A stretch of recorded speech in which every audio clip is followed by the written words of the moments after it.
Good morning, good life. You probably noticed that there's a little bit of a problem with my voice. I keep trying. It's not good. It's not good, okay? The heat turned on at the exact same time. Also, not good. It's really funny because something I get asked all the time is, Amy, what do you do when you're sick and you're still trying to be productive? And this has always been a little bit of a conundrum for me because, and forgive my cockiness, I don't really ever get sick. The only times I remember being super sick were extreme situations, like a really bad hangover or the swine flu. True stories, all of them. I don't drink that much anymore, every once in a while. Actually, I never really drank so much. I think I'm just sort of delicate. Alcohol in general, I feel pretty delicate the next day. But like that time of the month, I don't get really sick. I never get the flu. I've never gotten the flu shot.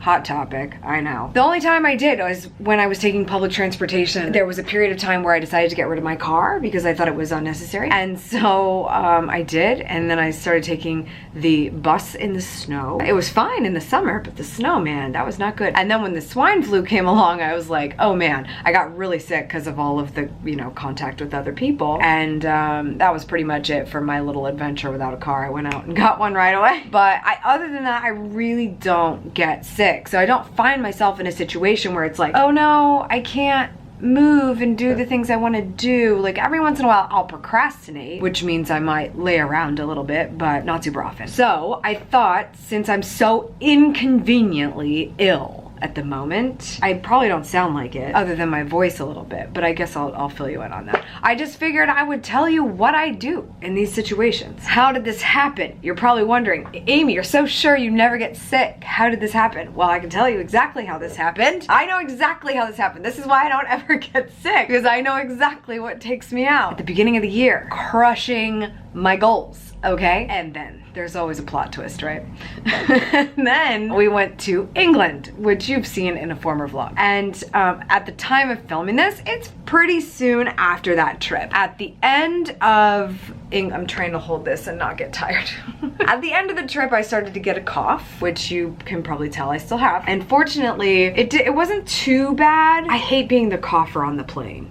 You know what I mean? Like, oh, don't just put a mask on. I don't like being the person that coughs on the plane because you know that everybody's thinking, oh my God, there's a sick person on the plane. Especially when it's a 7-hour flight from England. Fortunately, at the time, I didn't feel super run down. I wasn't coughing a lot. It was just kind of happening. And then we landed, and by the next morning, it was so funny. I like woke up, I was so excited because we just got back from England and I am now 5 hours ahead in time zone than the rest of the world that I'm now surrounded by. So I can wake up even on a Saturday morning, even on a Saturday morning, oh God, you can't make this up, and be ready to take on the world at 4 a.m. So that's what I tried to do. And I was sitting down and I was recording a little podcast episode for Shine Squad, and it was horrendous. It was so bad. My voice, I was trying so hard and my voice was just awful. So anyway, I'm still a little sick, as you can tell, but it is now Monday morning. We have been home for 3 days. So up to this point, what have I done? Well, not a whole heck of a lot. That is tip number 1, okay? When I know I am sick, like without a shadow of a doubt, there is something viral going on, and not the good kind of viral. If there's something viral going on, I need to slow down. That's what I did. There were lots of things I wanted to do this weekend. There were things I wanted to clean and just stuff in general. I didn't. I had a proper lazy weekend. It really helped that it was like rainy and snowy. And so we really just relaxed all weekend, which was welcome because, you're so tired from travel anyway. But the second thing that I did, which is really important, is the entire reason I know I'm sick right now is that the beginning of the year, I really cleaned out my system for at least 10 days of like Whole30, no processed food, no alcohol, no nothing. Like really like, chewing cardboard. I'm kidding. It wasn't that bad. It was really good, nourishing food. And then I was like, I'm in England. I don't care if it's 2020, I'm taking a break. And it was like champagne afternoon tea and candies and macarons and everything you can think of. So naturally, my body was clean and now it is dirty. and it's trying to get the dirt out. So the second thing I'm doing is getting back on my diet. It's okay. I accept the responsibility of this. It just is what it is. I am totally rambling, but I'm just telling you what I'm up to. Because here's the thing. I needed the 2 days of relaxation and starting to get my healthy eating back on track over the weekend. Still had a couple carbs, trying to feed the body, make it happy while it's slowing down and trying to get rid of this crap. But I knew today I had to film a couple of videos. I steered clear of the office because the girls were sick throughout the holidays. The last thing they needed for their 2020 was me walking in still sick. Well, actually sick for the first time to make them sick again.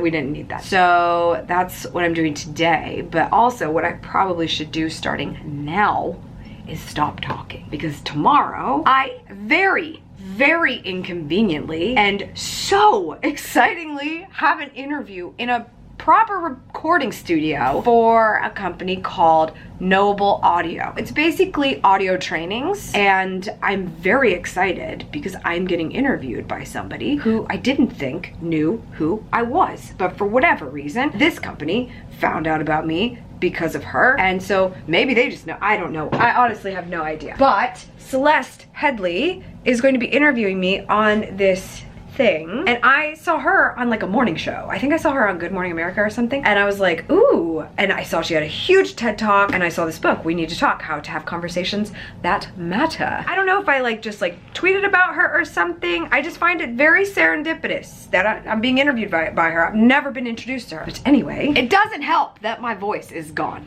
So time to drink some tea. I've already had soup for lunch, and I need to chillax. I've already done a fair bit amount of work today. It's about 3:30. I have a lot more to do, but again, I really need to rest. Tonight, I'm probably gonna be in bed before 9 o'clock, mostly because I wanna get some reading in, some extra reading in. I didn't get any reading in last night. It was just ended up being, you know, like Sunday night, even though we were relaxing, it was like, you still gotta do laundry and things, right? So anyway, I wanna do a little bit more reading tonight and really drift off, get a good night's sleep, and then go in for this interview. And then I have a photo shoot in the afternoon, which I can't reschedule, but if I really had to, I would. And I told Emma, no babies allowed. I am sick and I refuse to have that on my conscience. So that's what I'm doing so far. There's a couple appointments on my calendar at the end of the week that are gonna help me, I think, as I'm coming out of clearing my system, drinking lots of water, getting better with my diet. There's some stuff coming up that's very much more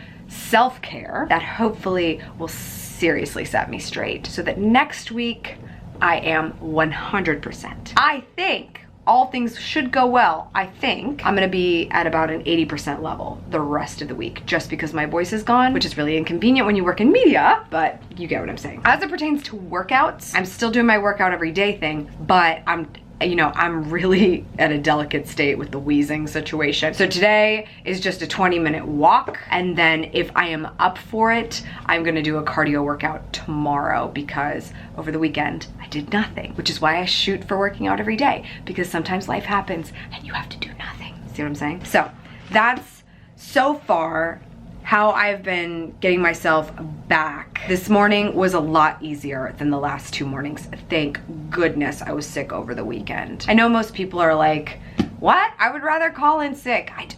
I have to pay my bills. I can't call in sick because I'm the boss. So if I don't do my work, I don't get paid. You feel me? Yeah, that's what's going on. Time to take a chill pill. I gotta stop talking. I just seriously rambled for 12 minutes. If you're watching this video, you really wanted to know this information, and I love you for it. I think video is absolutely so special for the reason that we're always trying to make that personal connection. Yes, the instinct is email, but if we really want to give somebody a personal experience that's very similar to real life, we're talking about FaceTime, you get to see the person, you get to hear the person. Video has so many advantages. I think video is the personal touch, and it's just the smallest gesture that goes really, really far with making an impact on somebody. People look at video like, oh my gosh, I'm talking to millions of people, I'm talking to hundreds of people, or I'm talking to the wrong people, or worse, I'm talking to myself. All of those things are super unnatural. If you look at the camera like it's a person, specifically the one person that you're trying to make an impact on, it can feel so differently, and a lot of practice comes with that. But with practice, it feels like every time somebody watches it, like you really made it for them. Whether the video is really just for one person, or you just know the target audience that you're speaking to so well that they feel the impact each time they see it. There's a huge mindset shift that has to happen when you sit down and talk to a camera. And it's not that you're talking to an inanimate object or that you're talking to millions, that you're talking to somebody specific. It's not you, it's not somebody who's going to judge you, it's somebody who needs to hear your message.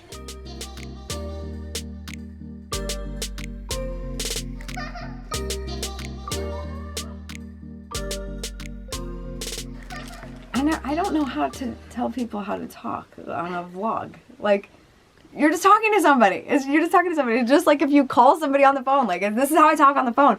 But yeah, I guess, like, she made a good point. It's like, you kind of fully finish your sentence and you also elevate your personality a little bit. And I'm like, yeah, I guess. But, like, also, like, I'm really just talking to somebody like they're my best friend. So I would call my best friend if I ever called her on the phone, which I really don't. We just text each other, but I don't know. So anyway, that was my struggle. I have not had a problem with questions very often. That one I was like, I don't know. I don't know how to, like, make myself sound like I'm on a phone call versus on a vlog. Yeah. Like, that's just, that didn't compute. Joey from Orange Studio, thanks for helping. Thank really you. Appreciate Thanks for coming in. All right. I don't think my voice was totally back, but we're just gonna pretend. I can't believe I genuinely don't feel better today. I really thought that my voice was gonna come back. It ain't back, okay? It's not quite there. It's not the worst it's been, but it ain't the best either. Be quiet, you. Now I have to figure out how to smile for a photo shoot, even though I really wish I was in Fabletics spandex and eating ice cream. Bowl of soup first, you know, you gotta get your veggies, but ice cream, yeah.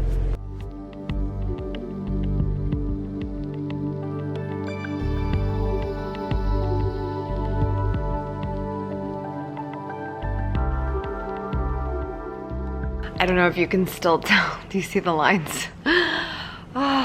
Okay, I definitely feel, you could probably even tell my voice is a little bit better. It's been a few days this week. I've been getting as much sleep as possible, but I was very much looking forward to the appointment I just had because I knew that that was really gonna start setting me straight in a lot of ways. I went in for a 60-minute massage. I haven't had a massage in forever. I used to, with my husband, we used to try to go once a month, and it's just like fallen off, and I think that that's something that we need to get a lot better about because there's just something about how it flushes things out of the system. It's amazing. I've done everything from like cupping to like people stepping on my back and just like anything that I can do to just work things out. It's an amazing thing. Today I just did like a deep tissue massage, but what I added on is something I've never done before, and that was reflexology. So I had heard a lot of testimonials about reflexology, like it's something you can have done to different pressure points on the body. I did it on my feet. I thought maybe like I was gonna go and the reflexologist was gonna be like, oh girl, we gotta talk, blah, blah, blah. But she just kind of did it and she was like, okay, thanks for coming. And I was like, oh, so I guess that means that I must be doing okay in the reflex department. Okay, that's exciting. So anyway, that was just like a half an hour tacked on, and it just sort of like was amazing to be able to like get a massage for 60 minutes and then still lay there for another 30 while they did reflexology. Just sort of like, ooh, it always sucks when you have to get up regardless, but it's like I got like 30 minutes to like further enjoy it, which was great. So I still have a cough. I'm actually very surprised, like as much as I was getting a massage and getting like hands pushed on my chest, I thought I was gonna cough at one point. I never coughed for the entirety of the massage, which I thought was really lovely. So yeah, I can definitely tell I'm coming out of it. I haven't been in the office that much, mostly because I have a lot of things happening at the house, and also I didn't want the team to get sick, but then they ended up telling me that they were all sick one day this week, so I did go in just to kind of like check on things and help them like get some stuff done. Definitely need to get back in there next week.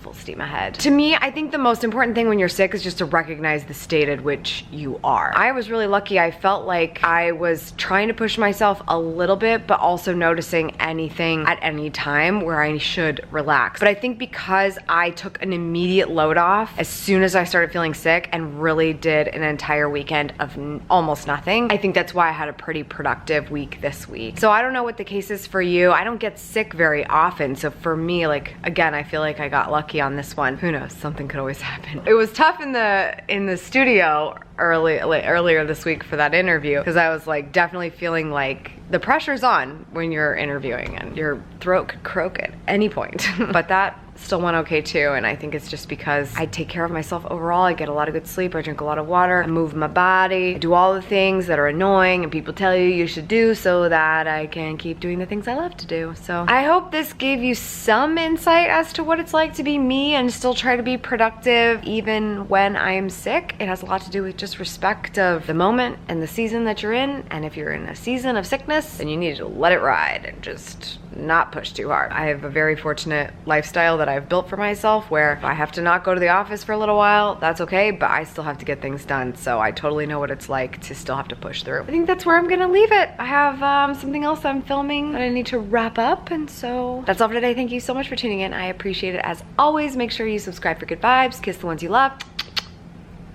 and go after the life you want. Feel good, feel better. If you're sick, I believe in you. You're gonna be fine. Just get some sleep and drink some water and, like, you know, chicken soup for the soul and all that kind of stuff. Okay, cheers. Hey, are you struggling to find time for the things you love? Feel like you're constantly on the go but taking care of everyone else first? You are not alone, and you deserve so much more. Not only are you capable of taking on this challenge, you already have all the tools it takes to make it happen. That resourcefulness is all you need to get activated by your new daily mantra. Good morning, good life. It's my new book, and it launches on Amazon on December 10th. More details at goodmorninggoodlife.com. I wish I ate breakfast. I didn't. I tried to have a little bit of fruit because I could tell that I was letting the day get away from me already. But if I really had a choice, I would have had some good eggs and like a little bit of veggies, whatever that killer toast is that my husband buys. It's better straight out of the freezer into the toaster, which is why I call it toast. Because to me, it's just a block of ice and then it becomes toast. It was never bread.